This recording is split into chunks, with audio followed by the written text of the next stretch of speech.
how they say, bring back fun into fundamentalism. Very good afternoon. This is Duleep Deostale with EdVision, and I'd like to welcome a very special guest with me this morning. His name is Uwe Brandenburg. He has worked across Europe. He's currently a professor and a researcher at the Universitat Rovira i Virgili in Tarragona in Spain. He lives in Prague, but he is from Germany, and he has worked also in Germany. And today we're going to be talking about international education and the impact in terms of all this mobility that is happening, the impact on international education, on governments and their role and responsibilities, but also on universities. So I'd like to welcome Uwe. Hi there. Hello, Uwe. We are going to be talking a little bit about various aspects in terms of Europe, in terms of international education. But to get us started, can you just share a little bit about what is happening in Europe in terms of demographic changes, how this is impacting education across the borders, how it is impacting, if you want to identify a couple of countries as examples, just a very general way of starting us off on this. No, absolutely. As long as you don't expect statistical figures. No, definitely not. Well, factually, of course, it is known that Europe is aging. And that means that the age group 19 to 24 is shrinking in all European countries. Over the next years, it might get dramatic, but many countries also compensated that by increasing the percentage of people going for higher education. When I was a student, 15% of an age group went for higher education. Right. Now we're moving into 40, 45, 50, 60%, depending on countries. Right. So in a way that compensates, of course, the loss in numbers. On the other hand, it also creates an abundance of new issues. Right. You suddenly have a totally different population in higher education with different expectations, different needs than before. We also have a lot more young students. In Germany, you could see that immediately with a change from the 13 to 12-year high school education. Suddenly, 17-year-olds were in universities. Right. You know that? For Europeans, that's still pretty unusual. And suddenly you had small issues when it came to internationalization. Right. You want to go on a study abroad experience, you need the acceptance of your parents, or you have to discuss what can you do with people who are underage. So suddenly, higher education becomes different. It becomes different in what people expect. It becomes different in how you teach. Right. It's also not easy for professors to adapt to that. We have different developments across Europe, of course. Certain countries are doing nicer than others. France is the only one who has a still slightly growing population with, I think, 2.1 children per woman, whereas all others are in the range of 1.3 to 1.4. So the big challenges are still ahead. They are still coming. And of course, also, there are some developments which are similar, which seem to have nothing to do with higher education, and I think yet they do. Okay. Friday for Future, one of them. This, you always hear people saying, the young generations, we were much better, we were much more involved. And that's all rubbish. I think there are a few generations which are as engaged as the current young generation is. Also because it's much easier to connect than before. It's much easier to exchange views. And that has to influence higher education. So the change in age, the change in the structure, also the upcoming idea of mature students, the fact that we age, the average girl who is in school now has a life expectation of around 100 years. Okay. So why should they hurry and rush through 3 years of higher education and that's it? It makes no sense whatsoever. We will have 2 life cycles of education in the future. All these things, I think we are starting to understand the implications for higher education, but we're not really there yet. Okay. Turning our attention a little bit towards international students from across the world, as they continue to look at options. Traditionally, they had always gone to the US, UK, Australia. But for a variety of reasons, they've started looking elsewhere. And those numbers, you see those numbers impacting the demographics of various countries. However, with the change in the political tone of many of these countries, do you feel that this is going to impact the decision making of international students, or do you think they're oblivious to it, or what do you think will happen? Oh, well, I would say we should not even try to look for causalities here. Like, is the political development in the United States influencing students? However, having said that, I mean, Open Doors and other data suggests that yes, there is an effect. Mm-hmm. We have to understand that with every year, it is easier for students to change decisions and directions. 20 years ago, there was a lot less information available. People lived a lot more on stereotypes, and it was like, if you want to have a first-class education, you have to go to Harvard, Yale, Berkeley, and that's it. Okay. Oxford, Cambridge, that's what people knew, that's where you went. Word of mouth, which is very slow in changing, usually. Nowadays, everything changes within a second if necessary, and people are aware of these things. And I think what plays a role for students is, on the one hand, of course, academic quality.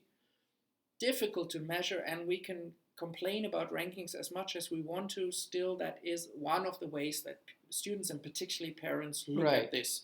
So what does it look like? And we've seen, you saw probably the news in Inside Higher Ed, University World News, and so forth, how U.S. universities are decreasing in performance on average in these rankings now. UK universities have similar issues on average, not every individual one, but it means that these people look at it, and that has an influence. Mm-hmm. But next to that, also welcoming culture. Okay. Is an influence. If I can choose between places, I want to know, am I welcome, and am I welcome to stay? Mm. The higher the degree somebody pursues, the more likely this person wants to pursue also a career in the place. Right. So bachelor students might go home, but PhD students are much more likely to stay if they can. But if the country, emanates a feeling of, we don't really want to have you here, why should they come in the first place? But those are the people we need in the global economic competition. Right. And there's this other trend, which is still funnily overlooked. Asian students predominantly now tend to choose top Asian locations, destinations. Yes. So there is much more of an intra-regional mobility now within Asia. It's no longer that an Asian student needs to go to the United States or UK to have top-class education. They can also, choose from top institutions in their region, and they increasingly do so. Yes, that is actually a very good point, which leads to the economic factor which you were talking about. As countries, the demographic in terms of age changes, and you have a population which is growing older, they are going to look for who's going to come in and populate the working environment. So what are some of the incentives? And this actually, what you've talked about, it could be a disincentive in terms of the political aspect of, it's a reality that has to be addressed. Do you think that government should be looking at it in a more pragmatic manner as to what is down the road for them in terms of this global workplace that we keep talking about? And this is coming from the industry, who are more globally receptive in terms of who their workers are, or their staff is, or the people who are going to be, helping in their research and development. How should there be an alignment between them and the government policies in terms of getting things? Now, well, it's funny. I mean, take Brexit as an example. The economy is fervently against it. Okay. Yeah, they try to tell the government for years now, factually, that it's a really not clever idea to go for Brexit from an economic perspective. So suddenly, you see the economy lining up with people who are in favor of inclusive societies and something where in the past you would have argued those are enemies for whatever reason. The problem is that politicians make decisions based on one criterion and one criterion only. What helps to preserve power? That's the main driver of political decision making of an individual, because the individual wants to stay in power. There are exceptions of the rule, but in general it is about keeping power or gaining power. And that's why populism is on the rise right now, because it is so easy to say, all I want is, you mentioned that once, the 51%. Yes. If I get the 51% and they like me because I focus on them exclusively, I don't care about the other 49. For a society, that's, in the long run, that's a very bad decision, of course. For the individual politician, it's super clever. The problem with that is that the long-term economic interests would favor internationalization, would favor clever ways of migration, immigration, etc. The short-term interest is to build on the fear of people, the unsubstantiated fear, factually, which links one issue with personal problems, although these personal problems might derive from entirely different political decisions, often from the same people who use this fear. They actually are responsible for the problem, but the blame is put on somebody else because it's an easy way to do that. That causes problems in the long run, because economically, what happens right now can have severe consequences. If students are becoming a scarce resource, and if this resource also redirects its destinations, that will lead to economic suffering. There have been impact studies on the economic impact, not only direct but long-term economic impact of mobile students. We did one for the DAD in Germany, even only on credit mobility. You could prove that it has tremendous financial impact, particularly in the longer run. The US lost, I think if I calculated that correctly, with a drop in students around $1.5 billion.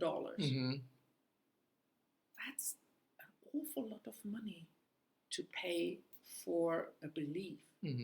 And so for me, the biggest problem we see right now is that a clever economic decision is stopped because a short-term political interest needs to be served. Yes. Thank you very much. Kind of streaming along these lines about the kind of students who are coming on board. If international education, or education for that matter, has to move forward in a world not so flat, what is it that universities should be looking at in terms of change from within, and how it is going to be functioning down the road to cater to a generation which is, we are in a certain sense ill prepared for? What are some of the changes that you would recommend universities should be actively looking at in terms of their own future and their own survival, their own everything? Oh, that's a big thing. I mean, one of the very tangible aspects is the huge gap in understanding the relevance of technology between the young generation and the university. Somehow the universities, well, for historical reasons, right? I mean, they are big tankers and so forth, they lag. The average person who is now 12 to 15 years old, and those are the ones we should look at. Right. Those are the ones which are interesting for the next years. They are used to follow their role models in different countries already, on YouTube, on Instagram, on different media. And, anybody can complain whether that is, deep enough and something. That doesn't matter. What matters is that the way of learning and the way of gathering information is changing. And it's much more visual. It's much shorter. It's much more based on personal experience. And it doesn't mean that the people are not reflective. It doesn't mean that they do not check on how people say things and what do they do. But they use technology in a very different way than universities do. If we talk about distance learning, blended learning, very often that is like we have a Moodle platform and some documents there. We might have a classroom where we see the other classroom, and then we don't know how to deal with it, because when people talk here, people talk there, and they don't understand each other, and it doesn't work. That's not the level we're talking about. Right. I think we have to be much more thinking forward in terms of how do we have to change the understanding of technology. Something I will do on the URE conference next year, internationalization 3.0. One of the points is that we right now do 90% of our work in international mobility, which affects 10% of the students. 10% of the investment we do is for internationalization at home, which affects 90% of the students. Virtual mobility is the way of combining both ways into one. Virtual mobility, and I'm really talking VR. I'm not talking just, some video or something. The real VR is the future of mobility in a few years. And it's faster than we even can hope for. And that will merge it. That will make mobility experience accessible to many people, because factually, this generation is already mentally much more mobile than you or me ever were. Right. And we have to go into that way. We have to understand technology as the basis of mobility and also the basis of changing the mind of people. It's not happening in a closed classroom anymore. Okay. Yes, I think that is the challenge which universities are facing, is how do you bring about that change? How do you educate those who are the teachers in a certain sense? And I think that is where probably the biggest challenge to education lies. And how do we cater to a generation whose, as many would say, their jobs have not even been created as yet? So what are we teaching them to get them ready for something that does not exist?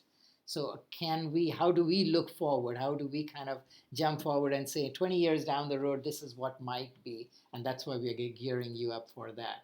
So I think that is one of the big challenges. What do you have to say about that? Well, that we can learn from other areas. Computer technology. Right.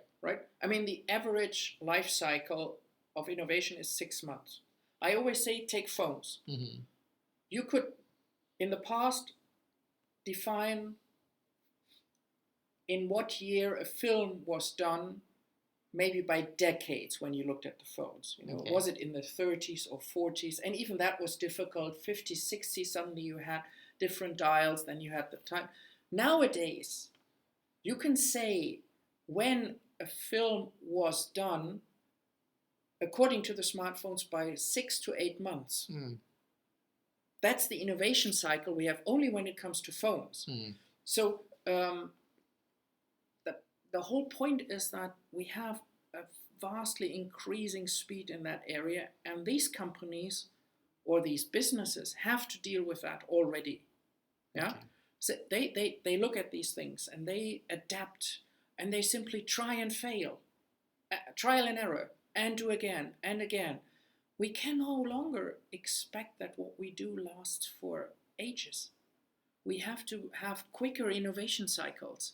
We need to be more adaptive to the ever-changing environment, and that's something that higher education is pretty ill adapted to, or prepared for. And a nice example is, for example, Spain. In Madrid, the government's decided that students who leave high school have to have a good level of English. But now these students enter universities, and the average professor didn't have to have good English, but maybe they challenge the professor now on, why do I use only Spanish materials? I have to use English materials.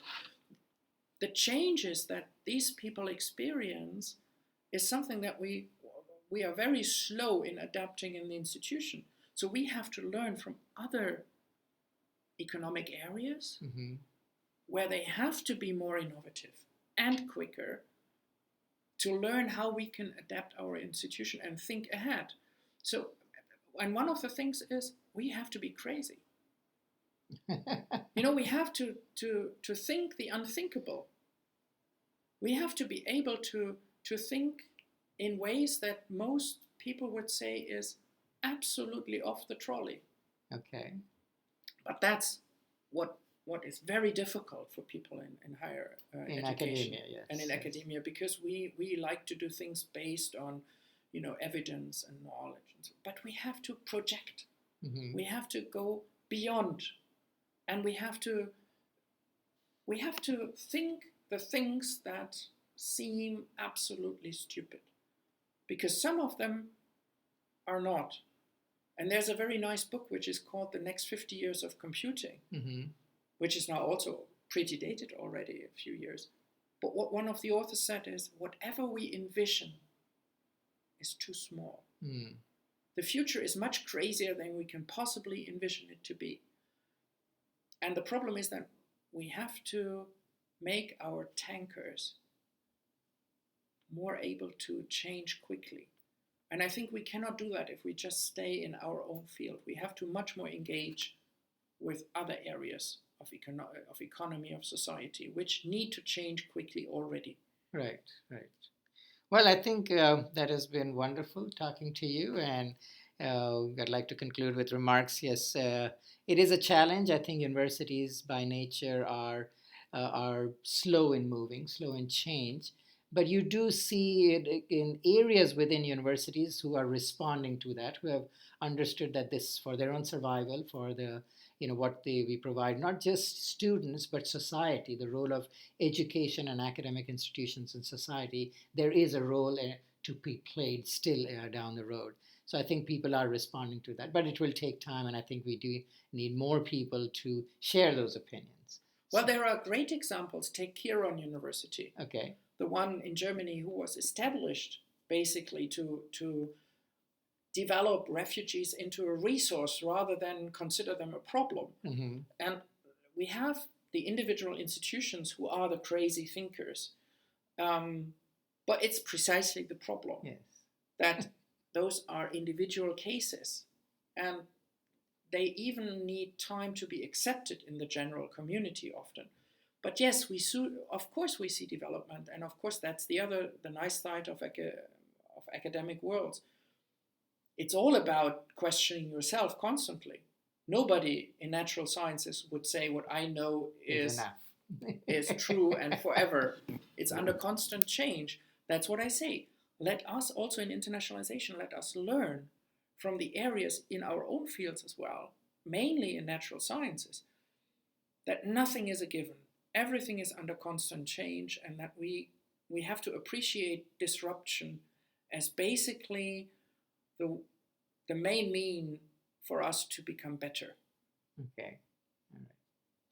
Well, thank you very much. This has been wonderful. And once again, this is Duleep Deostale with EdVision, and it's wonderful talking to colleagues and sharing their opinions on international education and higher education in general, and how, what is awaiting for us in the future. So signing off once again, thank you very much.